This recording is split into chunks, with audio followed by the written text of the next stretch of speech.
I love you back. You know, I was at a rally with President Trump the other day, and he said something that really hit me close to home because it's what I've experienced everywhere I've gone in this country as I've joined great Americans like you, standing strong in this no-fail mission that we have to save America. And what he said was, this is a movement of love. That we are gathered here in places like this all across the country, standing strong with joy and hope for our future because we love this great country. And we love and care for each other. And we recognize the grave threats that we face and why we must stand in this moment of crossroads as a country to defend freedom and to ensure a future of peace and prosperity.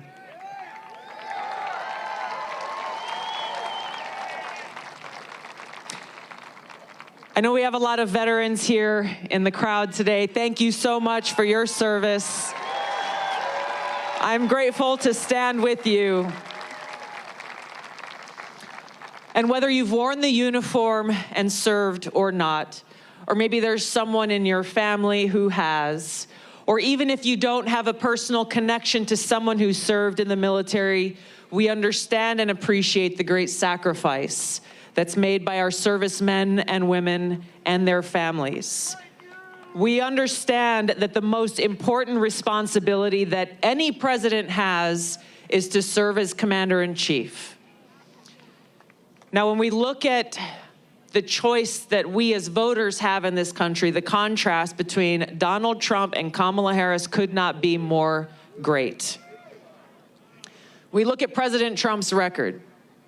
He's the first president in my lifetime who has not started any new wars. What does that say? And we look at the disastrous and destructive record of Kamala Harris and Joe Biden. As we sit here today, we are embroiled in multiple wars in different regions of the world. We are closer to the brink of World War III than we ever have been, and closer to the brink of nuclear Armageddon. That's the reality that we face. The Bulletin of Atomic Scientists say we are closer to that doomsday clock, Armageddon, nuclear Armageddon, than we ever have been.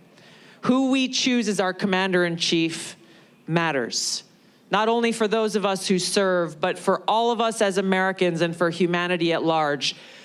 President Trump is our best and only hope to save our country and to save the world and put us back on that path towards peace and freedom and prosperity.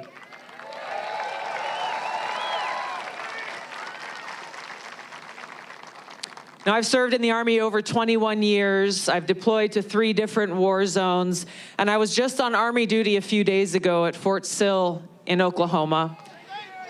I am a commander of a drill sergeant battalion. How many people here still remember their drill sergeants from boot camp? Yeah, you never forget those guys. But I went and I attended a graduation of a basic training class that went through. There were several hundred new soldiers who are proudly marching across that field in their brand new sharp uniforms. There were thousands of people there, their family and friends, finally getting to come and congratulate them and greet them.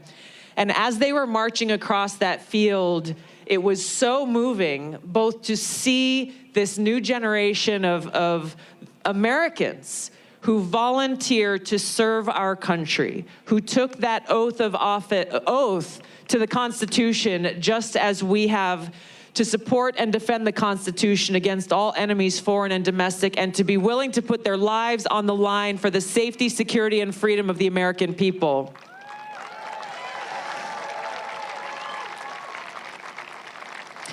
But as I sat there and watched them march across that field, I understood yet again in a deeply personal way why this election matters so much. If we allow Kamala Harris to be elected as commander-in-chief, it is those young men and women and so many others across the country who will pay the price for the wars that she will lead us into. I thought of their families, their moms and dads that were sitting there watching their young sons and daughters walk across that field. And I thought of friends of mine who paid the ultimate price as we were deployed to the Middle East. Parents who never got to say that final goodbye. We need a leader in the White House who values the lives of every single American. We need a leader in the White House who has the courage and strength to fight for peace. A leader in the White House who will stand up to the military-industrial complex, stand up to the warmongers in Washington from both political parties, because he loves our country and he loves the American people, and he is fighting for our freedom and our future.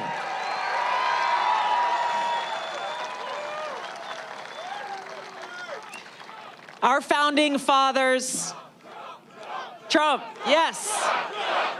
Trump, Trump, Trump. So we got 48 hours to go. We got 48 hours to go. Our founding fathers were very intentional in the words that they put in our founding documents. When they wrote that preamble to the Constitution, they said, "We the people." That is a call to action, my friends. They reminded us that our government only exists with the consent of the governed. So for those of us who love our great country and cherish peace and freedom, it is our responsibility to do all that we can to save our country, to defend our freedom and our future. We got 2 days to do that. We got to do better than just vote ourselves, though. I want to challenge every single one of you here. Who's voted already, by the way? All right. Every one of you, before you lay your head down tonight, I want you to take responsibility for 10 people in your lives to make sure that they get out and cast their vote right alongside you. Every single vote will make the difference. Your vote in Pennsylvania could be the difference between saving our country or putting us in a place where we end up down this path of destruction that Kamala Harris has led us on. I would say no pressure, but the pressure is on. We got to save our country. I'm proud to stand with you, my friends, over the next 2 days. Let's send President Trump back to the White House to save our country and to fight for the American people. Thank you so much.